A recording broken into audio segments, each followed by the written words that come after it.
Hey you guys, this is Jess with Sourceful Journey back with another video. I wanted to share my thoughts on the recent findings, details that came out ever since this whole red note wave has taken place over the past week, and just share my thoughts when it comes to their way of living in comparison to how we live here in the U.S. Without further ado, let's jump right in.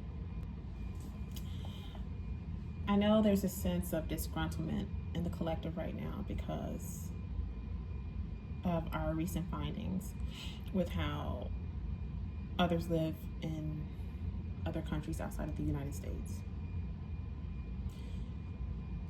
To come to the realization that one's rent or their housing payment, whatever you want to call it, for the size of a space that they are living in another country, it's like they only have to pay a third of what we would look at here in the U.S.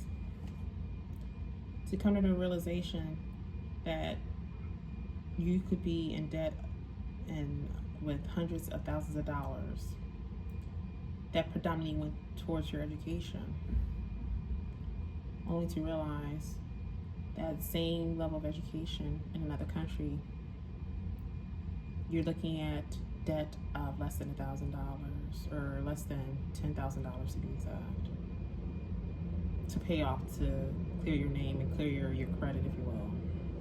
To realize that there's no sense of being dependent on credit so heavily as it is here in the States.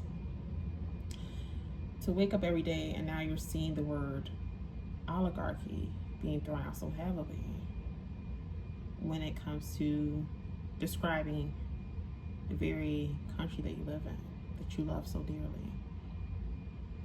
To feel so perplexed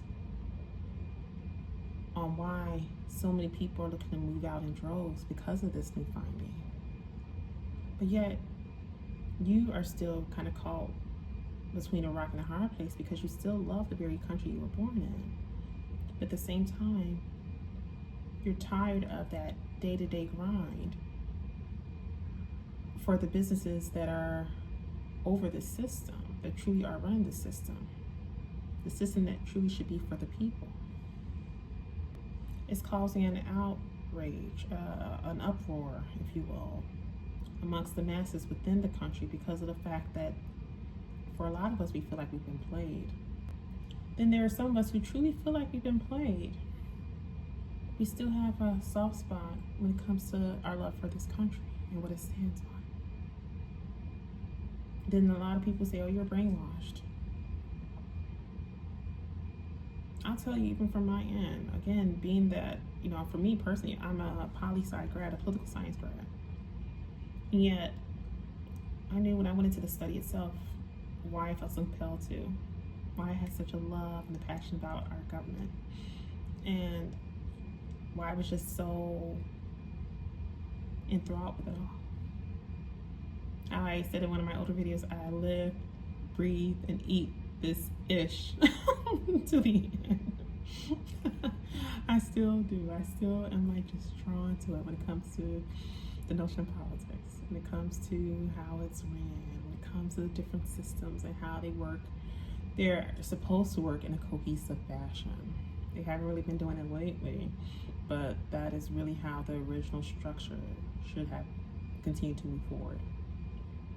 And hopefully we can get back to a point where it's all back on one accord. Even when all of this is being thrown out, you still have love for country. You still have love for that red, white, and blue. I know I do. I have to say also, even when I considered venturing off to red note, I kept thinking to myself, I felt like I was betraying the country. I felt like I was betraying the United States. What am I doing here? I need to uninstall this app right now. And it's there. I still have it on my devices. Well, my device, the main device I use. I don't have it on a laptop or anything, but then I realized it's okay, it's not so bad. It's not so bad, but could that be conditioning? I think that could be just maybe our own political, social conditioning, where you feel like if you do something like that, you're going against your own country, even though your heart still pumps and it still bleeds and thrives on that red, white, and blue. But to make a little step like that, you feel like you're doing a disservice in some way. It's weird. It's very weird. I think about that. With all that being said,